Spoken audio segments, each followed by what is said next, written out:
Eu cumprimento a todos com a paz do Senhor Jesus, amém? Os irmãos que têm a sua Bíblia, vamos abri-la no livro do profeta Jonas.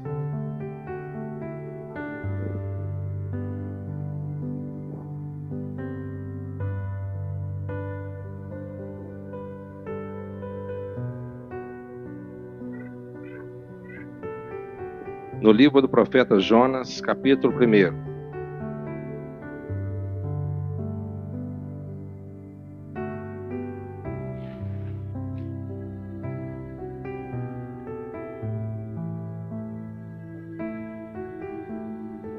No livro do profeta Jonas,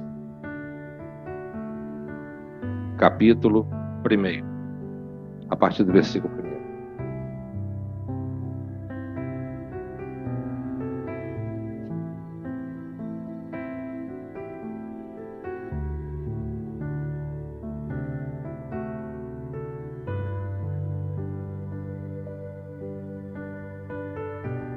Amém?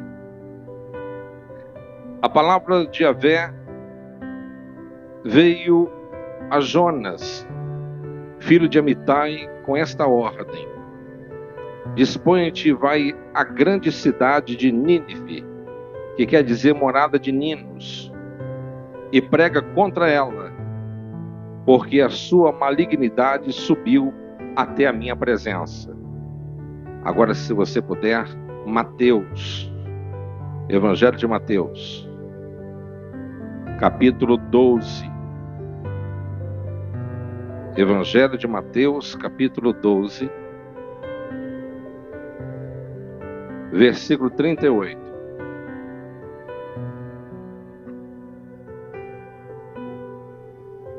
Mateus, capítulo 12, versículo 38. Então alguns dos mestres da lei e fariseus lhe pediram: mestre, queremos ver a tua parte, algum milagre. Ao que Jesus respondeu: uma geração perversa e adúltera pede um sinal miraculoso. Todavia nenhum sinal lhe será dado, exceto o sinal miraculoso do profeta Jonas. Portanto, assim como esteve Jonas 3 dias e 3 noites no ventre de um grande peixe, assim o Filho do Homem estará 3 dias e 3 noites no coração da terra. O povo de Nínive se levantará no dia do juízo com essa geração e a condenará, pois eles se arrependeram com a pregação de Jonas. E eis que aqui está quem é maior do que Jonas. Amém? Pode tomar o seu assento.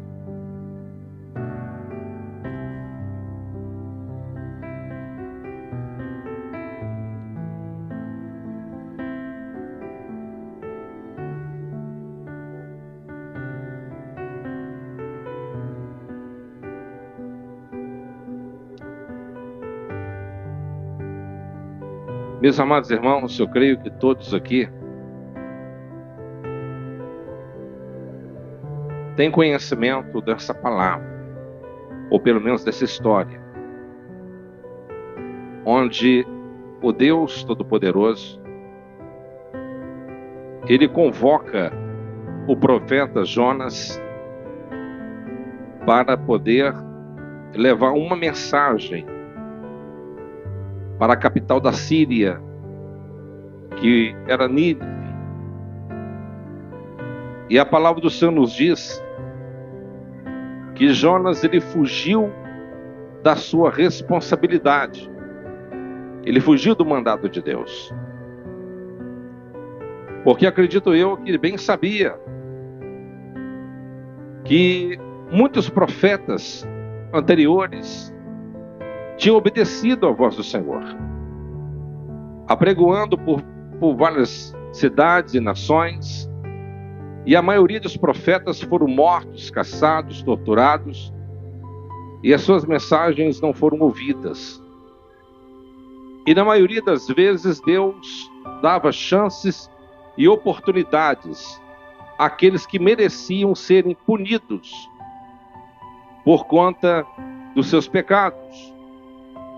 Então Jonas, ele pensou: Deus está me colocando na fornalha, Ele está me enviando em um lugar completamente hostil, onde o povo é um povo maligno, onde um povo que mata profetas, que não dão ouvidos à voz de Deus, e tem prazer de torturá-los ainda, de verem sofrer antes de morrerem. Homens que apresentam crianças a divindades em sacrifícios, homens que adoram vários deuses, mas não adoram o verdadeiro Deus Yahvé. Então Jonas achou por bem fugir. E a Bíblia diz que ele comprou uma passagem e foi para um lugar completamente diferente. Mas o Deus Todo-Poderoso, a Bíblia diz que ele enviou uma luta muito grande, um vento muito forte, uma tempestade terrível. Tamanha foi a tempestade que o barco estava correndo o risco de partir ao meio. Enquanto a tempestade estava fortíssima e os tripulantes, os marinheiros, estavam completamente apavorados com aquela situação, não sabendo porquê, invocando todos os deuses que conhecia, mas a tempestade estava indo de mal a pior, somente aumentando. A intensidade da fúria do mar e dos ventos fortes. Eles começaram a olhar dentro do navio para ver se tinha alguma coisa de errado. Será que nós estamos desagradando os deuses? Será que nós estamos cometendo uma coisa que os deuses têm se enfurecido conosco? E foram olhar dentro do porão do navio, e quem estava lá dormindo tranquilamente? Jonas estava dormindo tranquilamente. E ali os marinheiros perguntaram: homem, o navio está prestes a partir ao meio, estamos prestes a morrer, e você dorme. Aqui eu posso fazer uma aplicação, não somente agora, em todo o texto, toda a história, com o Senhor Jesus. Jesus, ele usou o profeta Jonas para poder demonstrar o nível de misericórdia, compaixão e de juízo para aquelas nações que tinham ouvido a palavra de Deus e não estavam dando crédito. Jesus estava também no capítulo 4 do Evangelho de Marcos. Jesus, ele estava deitado na popa do barco enquanto uma tempestade fortíssima estava cortando e os discípulos estavam completamente apavorados. Os discípulos acordaram o mestre e disseram: mestre, não te importa que pereçamos, não te importa que morramos. Como que o senhor pode dormir enquanto nós estamos correndo perigo? Jesus, ele se levanta e diz para os discípulos: homem de pouca fé, vocês são incrédulos demais. E ali Jesus levanta as mãos ao céu e ali ele fala: vento, aquieta-te, mar, acalma-te. E naquele momento houve uma grande tranquilidade. E os discípulos perguntaram no último versículo desse episódio: que homem é este? Que homem é este que até o vento e o mar lhe obedecem? Presta atenção. Diante desse episódio de Jonas, olha só o que os tripulantes disseram. Imediatamente lhe perguntaram: declara-nos, pois neste momento, por culpa de quem nos sobreveio essa tragédia? Quem és tu? E qual é a tua ocupação? De onde vens? Qual é a tua terra? A que povo pertences tu? Jesus, ele usa a história de Jonas para poder demonstrar, assim como Deus Todo-Poderoso enviou o seu Filho numa terra hostil, num povo maligno, um povo afastado do Senhor, assim Deus também enviou Jonas para poder apregoar. Claro que Jonas, ele teve um tratamento diferenciado, porque foi o primeiro pregador que eu encontro aqui na palavra de Deus, que não teve nenhum objetivo de ver os ouvintes se convertendo. Ele não esperava ninguém. Imagina só, você que vai preparar uma mensagem para pregar num culto. Você que vai pregar num culto, a gente tem a esperança que a mensagem ela venha a ser diretamente do Espírito, que venha diretamente no coração do pecador e que o povo venha receber com bom grado. Jonas foi o único mensageiro que foi levar a mensagem sem nenhuma intenção, e a vontade dele é que todos morressem mesmo. Então aqui, meus amados irmãos, Jonas ele é questionado. Ele disse: eu sou servo de Deus, um profeta de Deus, Deus me enviou. Ele contou toda a história. E aí os homens perguntaram: o que a gente faz contigo? Ele falou assim: olha, para vocês se salvarem, vocês têm que me agarrar, porque se eu, por força própria, não tem força não. Mas se vocês me agarrar pelas pernas e me lançar lá dentro do mar, com certeza a tempestade vai acabar. É Deus que está furioso comigo. E eles ficaram bravos com Jonas. Você é louco, cara. Você está correndo perigo e nos colocando todo mundo em risco. E na mesma hora jogaram ele dentro do mar. E na mesma hora aquela tempestade parou, acabou. E Deus enviou um grande peixe. E a Bíblia diz que Jonas foi engolido por aquele grande peixe. E a Bíblia diz que esse grande peixe desceu às profundezas mais baixas do mar. As algas enrolaram no seu corpo, no seu pescoço, durante 3 dias e 3 noites. Jonas, ele disse que do inferno eu clamei ao Senhor e Deus me ouviu. Da mesma forma, Jesus, ele foi enviado aos seus. Os seus não o reconheceram. Os seus o entregaram até a morte de cruz. Ele foi sepultado 3 dias. Assim como Jonas ficou debaixo da terra, no ventre daquele grande peixe, Jesus disse: eu ressuscitei, estou vivo entre vós. Jesus, ele veio como um grande pregoeiro, trazendo a mensagem do reino, trazendo a palavra da salvação a todos aqueles que nele crerem. Jonas, depois de 3 dias e 3 noites, ele é vomitado pelo grande peixe. Ele sai e diante do Senhor, o Senhor fala com ele mais uma vez. Ele vai e diz ao Senhor: tudo bem, eu vou lá então. Ele foi, chegou até a cidade de Nínive. Demorou 3 dias para poder sair por cada lugar, cada rua, para poder apregoar a destruição daquela cidade. Os 3 dias simbolizam os 3 anos que Jesus, ele pregou o evangelho do reino. Os 3 anos que Jesus andou por todos os lados e partes ali da Palestina, pregando a palavra. Assim como Jesus demorou 3 anos, aquele profeta demorou 3 dias, e depois ele esperava que a catástrofe e o julgamento de Deus viria contra aquela nação impiedosa. Mas algo inusitado aconteceu. A mensagem dele foi curta, de poucas palavras. Eu estou aqui contra a minha vontade. Não queria estar aqui com vocês hoje. Eu fugi da face de Deus. Deus me obrigou a estar aqui. Me lançou no ventre de um grande peixe. Durante 3 dias eu fiquei lá sofrendo.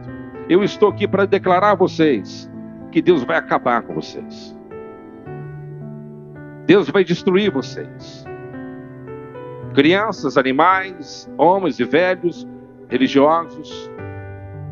Ele vai acabar com a vida de vocês. E nenhum de vocês vão sobreviver. Quando o rei soube dessa palavra, na mesma hora, este homem deu uma ordem nacional, que toda a nação se arrependesse dos seus pecados. Ele disse assim: cobri-vos de vestes de arrependimento e lamento, tanto as pessoas como os animais e todos os cidadãos. Orem a Deus com todas as suas forças. Cada pessoa abandone seu mau caminho e toda atitude violenta. Olha o que o rei ele disse. É necessário se arrepender. É necessário voltar o coração para Deus. Abandonar vossas práticas violentas e mundanas. E vamos jejuar. Até os animais jejuaram, porque eles estavam dentro do propósito de destruição. Olha o que a Bíblia diz. Nínive tem mais de 120 mil seres humanos, que não sabem nem discernir entre a mão direita e esquerda, tampouco entre o bem e o mal, além de muitos animais inocentes. Foi Deus que disse. Não haveria eu de ter pena dessa grande cidade? Então Deus mencionou, até os inocentes animais seriam destruídos. Havia uma grande catástrofe.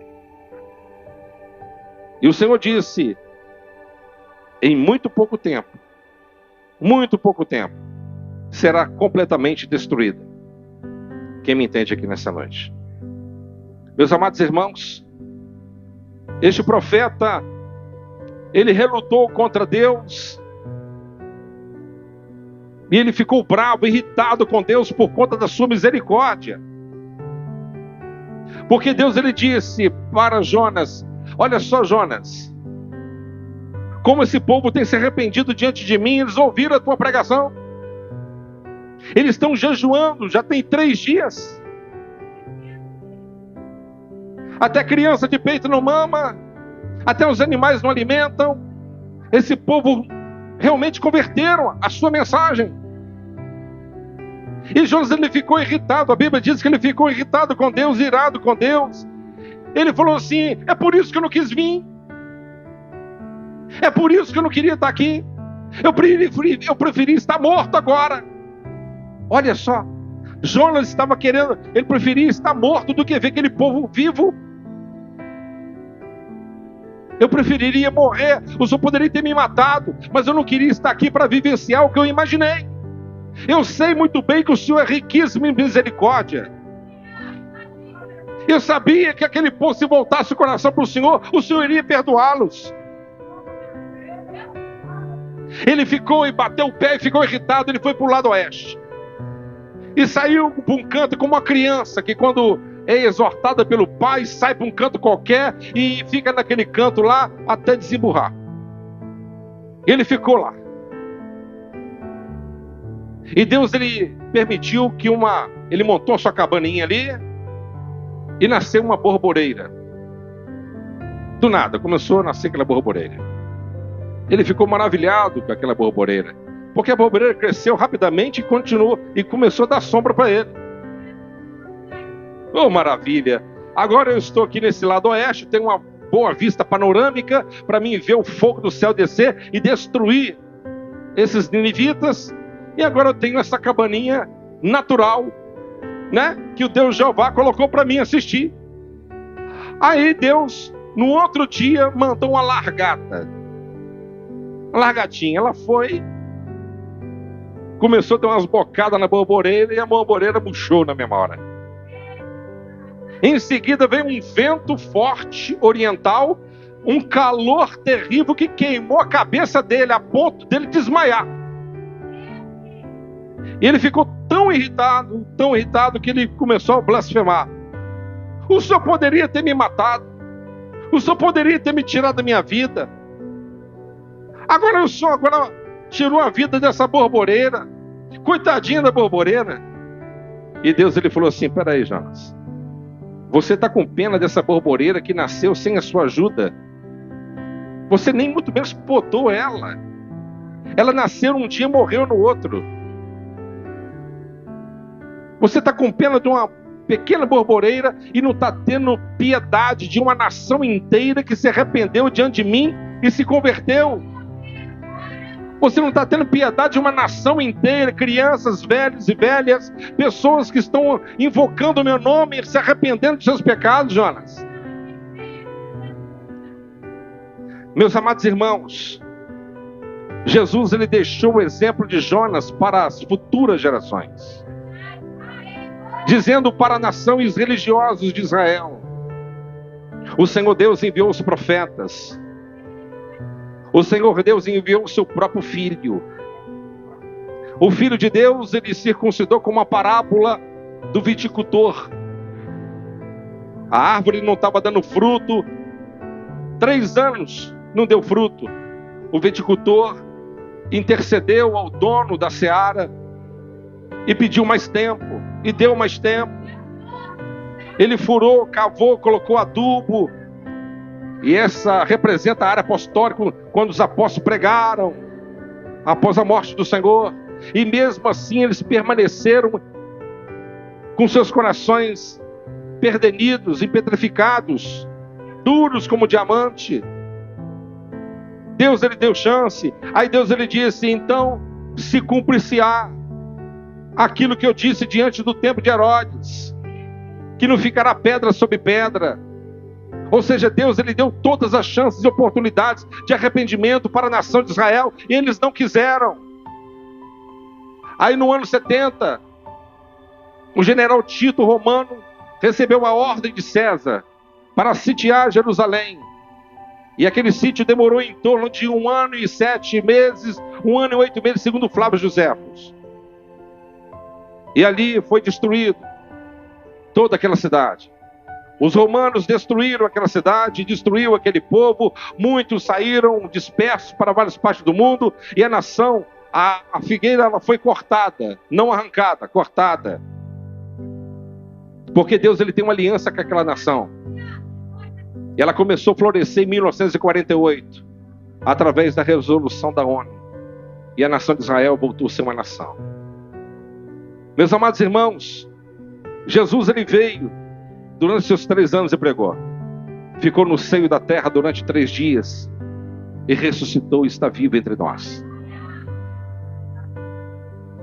Mesmo a nação ímpia, mesmo o povo deste mundo que está caminhando em passos largos para a destruição eminente, mesmo assim o Senhor tem tido misericórdia com os povos da terra. Países como a Europa, que foram o berço da grande reforma protestante, Martinho Lutero na Alemanha, em Wittenberg, e tantos outros que foram baluartes do Evangelho, pregaram o Evangelho e pavimentaram a estrada do Evangelho para que nós possamos hoje ter a liberdade de pregar a palavra em todo lugar. E hoje esses países se encontram mergulhados no ateísmo e na apostasia. Dá para imaginar a Holanda hoje, um país completamente apóstata, dado ao ateísmo e à imoralidade. Um sínodo de Dort, por exemplo, foi criado lá pelos holandeses. O catecismo Westminster, pelos grandes puritanos. As igrejas, as grandes catedrais que os puritanos pregavam na Escócia, Edimburgo, hoje servem de tabernas para que as pessoas possam degustar um bom vinho escocês. As igrejas da Europa estão mortas e apagadas, claro, com algumas raras exceções. E eu creio que o julgamento de Deus vai começar por eles, porque eles receberam mais do que muitos. Por isso, meus amados irmãos, Deus ele tem chamado a sua igreja uma grande responsabilidade. E Deus está te chamando hoje, e está chamando alguns crentes aqui, que você tem talentos específicos e pode cooperar mais na obra de Deus. Eu quero te dizer uma coisa: aquele que lança a mão no arado e volta para trás, Deus não tem prazer nele. Ah não, porque aquele que nasceu para ser salvo, de qualquer forma será salvo. Mas quem vai aceitar a palavra do Senhor se não tiver que nem pregue para eles? Então, meus amados irmãos, nós não podemos estarmos com nossos corações petrificados, endurecidos, Há muitos ímpios por aí, enquanto nós estamos aqui nesta noite. E glorificado seja o nome do Senhor, participaremos do grande banquete, mas há muitas pessoas que estão neste momento, nesse exato momento, morrendo de overdose, pessoas que um dia estiveram cantando aqui no altar, ou nos altares das igrejas, estão hoje debaixo de viadutos, completamente cheirados, cheios de cocaína, cheios de drogas, e estão completamente dominados pelos vícios, e não tem mais fé, não tem mais esperança, estão completamente como ovelhas sem pastor por aí. E nós fomos chamados à grande responsabilidade de pregar aos ninivitas dessa geração de hoje. Mas pastor, é um povo maligno. Mas é Deus que está perdoando, é Deus que está chamando. Deus não olha na mesma ótica que nós olhamos. Deus é um Deus de piedade, é um Deus de misericórdia. Deus é um Deus de amor. Não importa o quão longe você se encontra de Deus agora, mas se você abrir o teu coração verdadeiramente na presença do Eterno, Ele vai te abraçar com seus braços amorosos e vai te amar com seu olhar de amor. Não importa o que as pessoas pensam a teu respeito, se hostilizam você pela cor que você tem, pela falta de dinheiro que você tem, ou aonde que você mora, ou pela sua beleza externa. Eu quero te dizer que Deus, Ele olha o teu coração e não despreza você.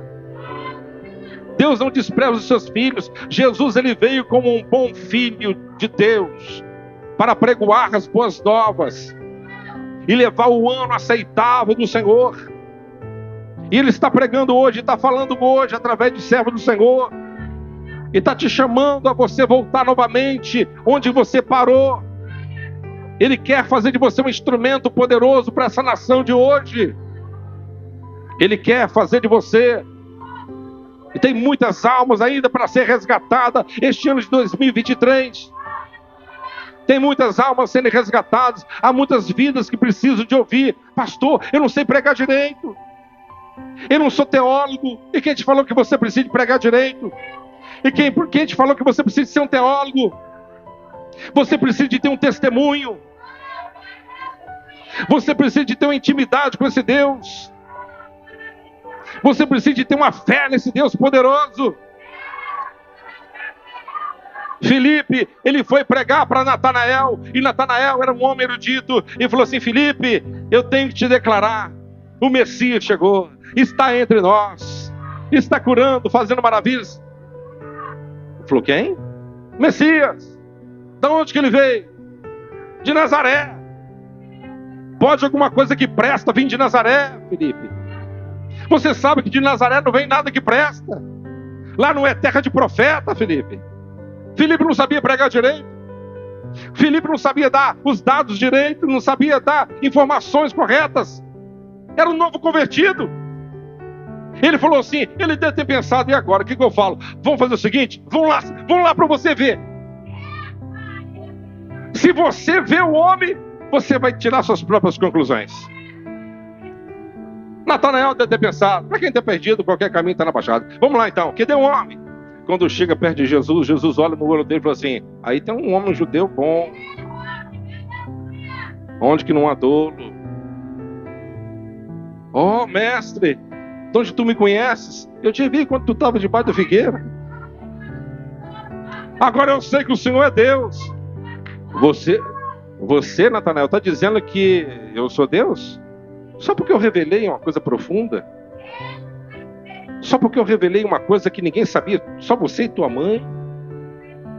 Eu quero te dizer, e abra bem os seus ouvidos, Natanael, coisas maiores do que essa você vai ver. Você vai ver o céu aberto e o Filho do Homem subindo e descendo, os anjos de Deus subindo e descendo sobre o Filho do Homem. Meus amados irmãos, é momento de glória, é momento de poder, é momento de unção. Deus, Ele te chamou para ser pescador de homens. Não faça julgamentos precipitados. Aquele irmão, aquela irmã saiu e tal, ele merece a punição de Deus. Não pensa assim não. Se não for a misericórdia de Deus, é a misericórdia de Deus, é a causa de nós não sermos consumidos. Se não for a mão de Deus na minha vida, meu, eu não consigo subsistir um segundo sequer. Tudo é misericórdia de Deus. Se você está conseguindo orar, louve ao Senhor, porque é Ele que tem te dado dínamos. Ele que tem te dado força.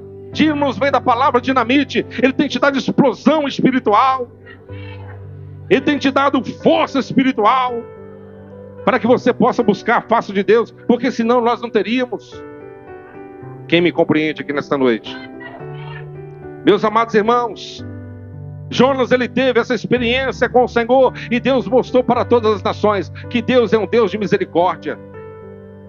Um dos piores homens na face da terra, ou pelo menos registrado no livro dos grandes reis. Houve muitos reis cruéis, e a maioria não prestava. Mas houve um pior do que os piores, e o nome dele era Manassés, filho de crente. Filho de crente. Filho de crente, mas não conhecia o Senhor. Aquele homem, a Bíblia diz que ele banhava as ruas de Judá com sangue de inocente. A Bíblia diz que ele fazia de tudo para poder irritar Deus. Ele pegava uma criança, professor, pegava uma faca, uma espada e cortava a garganta da criança e deixava jorrar assim e falava assim: ó Deus, faz alguma coisa se tu existe, porque aqui quem faz sou eu. Ele matava gente inocente na rua e banhava a rua de sangue, diz a Bíblia. Ele pegou os seus próprios filhos e degolou eles, oferecendo a Moloque. E a Bíblia diz que ele fazia tudo isso para poder provocar. Está escrito dessa forma: ele fazia para provocar a Deus, para irritar e provocar. Meu pai dizia que tu existia, eu digo que tu não existe, e eu vou te provar que tu não existe. Eu vou matar gente até quando eu puder. E matava. O homem era ruim, mas ruim mesmo. Até que um dia Deus falou assim: então vamos bater um fight, vamos lutar então, já que tu é bom. E não demorou muito, Deus levantou inimigos contra ele. Ele foi levado, acorrentado até na terra dos seus adversários. Foi julgado no meio dos espinhais. Foi colocado em cadeias. E perdeu o seu trono, perdeu sua dignidade, perdeu a sua moral. A sua arrogância caiu por terra. E lá acorrentado, naquela cadeia insalubre, a Bíblia diz que ele clamou ao Deus dos céus. Ele clamou mais ou menos assim: ó Deus do meu pai. O meu pai sempre falava, era Ezequias, o meu pai sempre falava que tu existia. Para mim o Senhor não existe. Mas se o meu pai estiver certo, se o Senhor realmente existe, eu quero fazer uma aliança com o Senhor. Se o Senhor me tirar daqui e me permitir que eu volte em vida para a minha nação e me devolver o meu trono, eu vou fazer uma reforma no país. Eu vou destruir todos os postes ídolos, todas as imagens de escultura construídas por homens. Eu vou mandar destruir tudo. E quem adorar outro Deus a não ser o Senhor, eu mando matar. Deus ouviu a oração do cara. E Deus falou assim: tudo bem, está feito. Eu não sei o que aconteceu para ele sair de lá, mas ele saiu. Eu fico imaginando Manassés chegando na cidade. É uma conjectura minha. Imagina o povo fazendo até o nome do pai. Chegou o Satanás de novo. Eu achei que essa peste tinha morrido, está voltando. E ele entrou na cidade e não falava nada. E de repente ele deve ter abrido a boca e falado assim: ó, eu quero dizer para vocês o seguinte: o Deus do meu pai se manifestou para mim. Deus do seu pai é o Deus de Israel, o Deus de Abraão, o Deus de Jacó. Eu fiz um voto com ele, ele ouviu a minha oração, e a partir de hoje, quem não adorar o Deus de Abraão vai ser morto, ou vai ser expulso do país. Ele mandou quebrar todas as imagens de escultura, quebrou todos os templos, quebrou todos os postes ídolos, e santificou, e levantou um altar para Deus, e sacrificou o Senhor, e voltou o seu coração para Deus. Eu quero te perguntar uma coisa aqui nessa noite: se Deus ele foi capaz de perdoar um maligno daquele, Ele não seria capaz de perdoar você?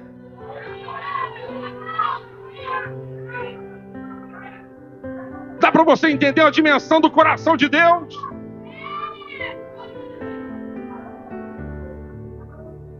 O apóstolo não encontrou um adjetivo para poder expressar a respeito da grandeza do amor de Deus. Deus amou o mundo de tal maneira que deu o seu Filho único a todo aquele que nele crê, que não pereça, mas tenha vida eterna. O amor de Deus é imensurável. O amor de Deus é grande demais. Mesmo que você não creia nele, Ele crê em você. Mesmo que você já entristeceu Ele dezenas e centenas de vezes, mesmo assim o amor dele por você é incansável. Mesmo que você continue traindo Ele, o amor dele por você é irresistível. E Ele está aqui nessa noite para abençoar você. E se você entender esse amor, eu não estou pregando religião aqui para ninguém. Religião não vai salvar a tua vida, vai complicá-la. Se a religião fosse salvação e a solução para todos os problemas da humanidade, o mundo era para viver, já está vivendo em mil maravilhas. E no entanto está indo de mal a pior. Jesus, Ele é a solução para todos os nossos problemas. Quem crê em mim, rios de águas vivas fluirão no seu interior.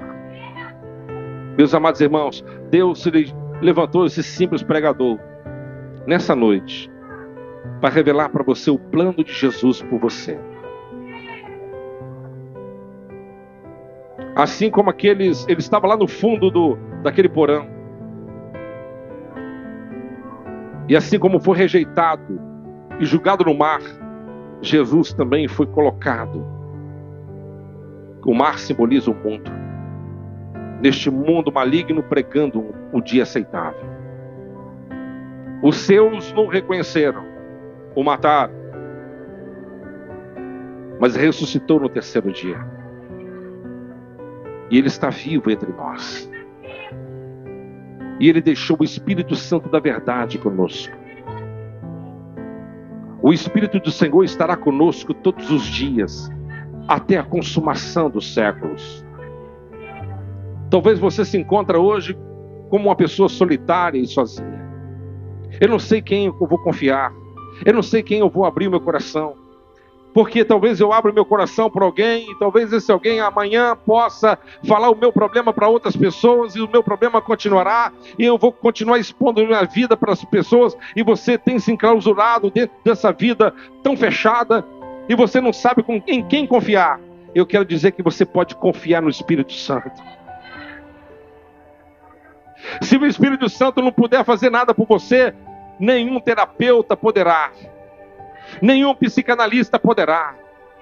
O Espírito Santo, Ele é o Espírito da verdade. E no dia do arrebatamento da igreja, o Espírito Santo não vai ficar aqui. Ele vai conosco. Quem está entendendo, diga glória a Deus. O Espírito Santo vai conosco. Ele vai conosco. Você vai subir aos céus cheio do Espírito Santo. Aleluia. E nós viveremos nele para sempre, meus irmãos. E o dia da glória está chegando. O dia da glória está chegando. O dia do grande momento maravilhoso que Deus preparou para a igreja. Do arrebatamento está chegando.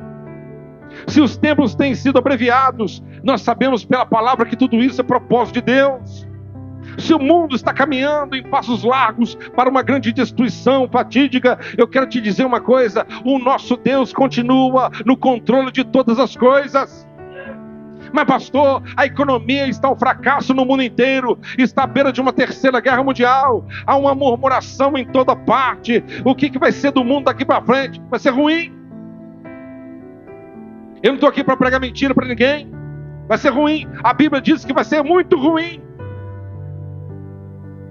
Não vai ter político capaz que venha mudar o quadro desse mundo. E tudo isso tem que cooperar. As coisas têm que andar da forma que Deus ele já determinou, através da sua presciência. Vai acontecer. Para que o anticristo se manifeste, o caos tem que estar estabelecido.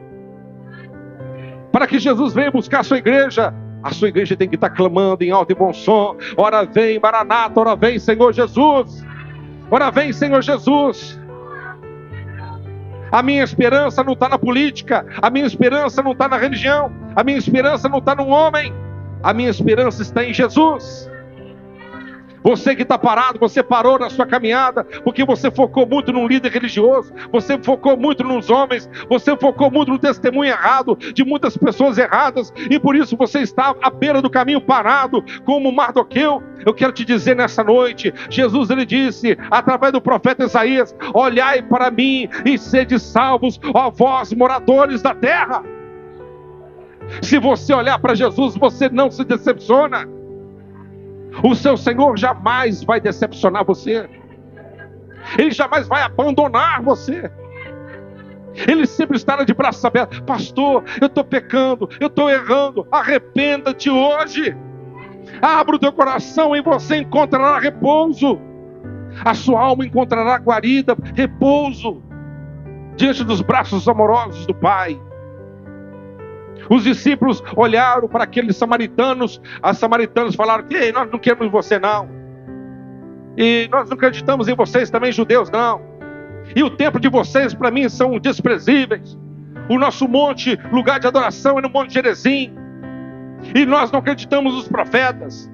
Nós temos a nossa forma de crer. Os discípulos ficaram apavorados, revoltosos. João, o discípulo do amor, ele falou assim: mestre, me dê autorização, me dê aquela autoridade que Elias teve um dia, de mandar fogo do céu para mim matar todo mundo. Jesus falou assim: ah, João, você não aprendeu ainda a essência do Evangelho, porque a essência do Evangelho é o amor. Eu não vim matar, mas vim trazer vida. Eu não vim para condenar, eu vim para perdoar. Eu não vim para odiar, eu vim para amar aqueles que me perseguem. Por isso que lá no patíbulo do Calvário, Jesus olhou para aqueles romanos e falou assim: Pai, perdoa-os, porque eles não sabem o que fazem. Com seu corpo todo dilacerado, com seu corpo totalmente desfigurado, com seu corpo completamente exposto à miséria, ele olhou e disse: ninguém pode tirar minha vida, mas eu mesmo vou lá dou voluntariamente para todos aqueles que creem no meu nome.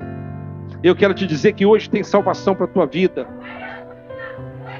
Eu não quero saber se você tem uma religião ou tem uma fé. Não quero saber se você tem conhecimento da palavra. Eu quero saber se você está vivendo na palavra. Tem muita gente que tem conhecimento da palavra, mas não está vivendo na palavra. Tem pessoas que estão dentro da igreja, mas o Deus da igreja não está dentro do teu coração. Você está dentro de um templo, mas você não se tornou templo do Espírito Santo. Você tem o Espírito Santo presente, mas não tem Ele como presidente.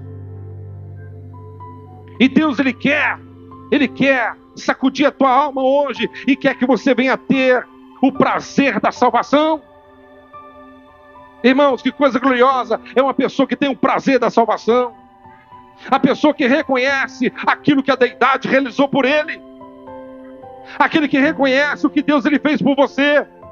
No dia que você reconhecer, no dia que Deus iluminar a tua mente, no dia que Deus abrir os seus olhos espirituais, você nunca mais vai ficar triste. Ainda que o seu corpo sofra, ainda que a sua carne seja maltratada, mas o seu espírito estará alegre. Você conhece um apóstolo na Bíblia que sofreu mais do que Paulo? E o apóstolo Paulo disse: o que vai me separar do amor de Cristo? A luta, a tribulação, a espada, a fome, a nudez, a traição. O que pode me separar do amor de Cristo? Nada pode me separar do amor de Cristo. Nada. Por quê? Porque Paulo, ele tinha a eternidade diante dos seus olhos. Paulo estava com seus olhos na terra, mas o seu coração estava no céu. O apóstolo Paulo, ele não somente pregava, mas ele vivia e contemplava o reino celestial. Eu quero te dizer uma coisa, meus irmãos: quando você passa a viver nessa dimensão espiritual, nesse mundo passa a não ter mais significado do jeito que tinha para você. Aquele que não tem o Deus que nós servimos, vive nesse mundo correndo desenfreadamente atrás do sucesso financeiro, atrás das glórias deste mundo, atrás do prazer desenfreado da carne, mas nós corremos com muito gás e muito entusiasmo atrás da unção e da presença do Eterno, porque só isso pode satisfazer o desejo da sua alma. Eu tenho que aproveitar um pouquinho a minha vida. A sua vida é boa. Eu tenho certeza que você não vai curtir melhor a tua vida do que Elvis Presley curtiu. E mesmo assim foi um homem que encontrou a infelicidade. E os momentos de tranquilidade que ele tinha é quando tinha um prato de cocaína diante da sua frente, quando encarava o seu nariz ali, até um dia que aquilo lhe engoliu a tua alma. No dia que eu tiver muito dinheiro, no dia que eu tiver isso e aquilo, será? Dá para imaginar Whitney Houston, uma das vozes mais lindas que já houve na face dessa terra, pelo menos no nosso tempo. Uma moça que cantava na igreja, no coral da igreja, louvava o nome do Senhor. Começou a cantar para o mundo. E com 50 anos de idade virou uma cracuda, andando pelas ruas dos Estados Unidos, comprando uma maconha, comprando um crack, uma cracuda. E morreu. Michael Jackson cantava para Jesus. Não teve muita vida longa, não. O que você espera deste mundo? O que você acha? Você acha que houve um homem que teve mais oportunidade de desfrutar da carne como Salomão? Eu duvido. Nem Elon Musk. Duvido. Ele pode ter muitas mulheres, eu não sei, e nem se gosta disso. Mas a Bíblia diz que Salomão tinha um harém com 1000. E era só mulher bonita. 1000 mulheres. Homem poderoso, riquíssimo. Nada lhe faltava. O próprio Salomão disse: eu não retive nenhum dos meus prazeres. Eu aproveitei tudo que um ser humano poderia aproveitar. Ele andou por 7 caminhos para encontrar a felicidade. Se tornou construtor de cidades, se tornou empreendedor, tinha 3.000 inspetores, mais de 170.000 funcionários, um homem respeitado mundialmente.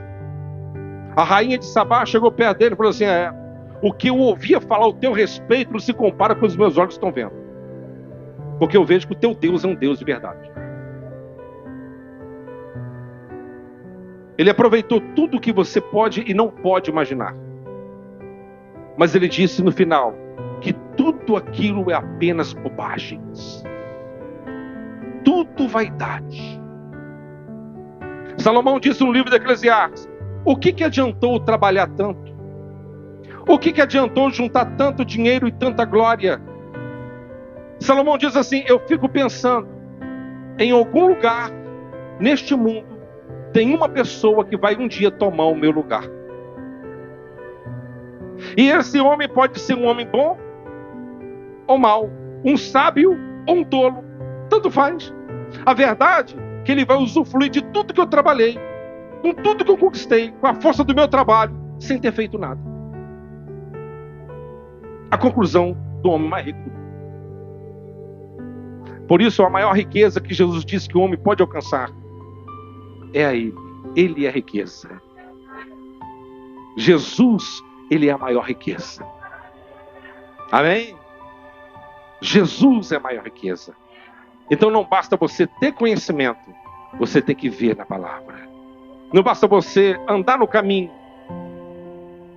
você tem que conhecer o caminho. Vamos colocar de pé.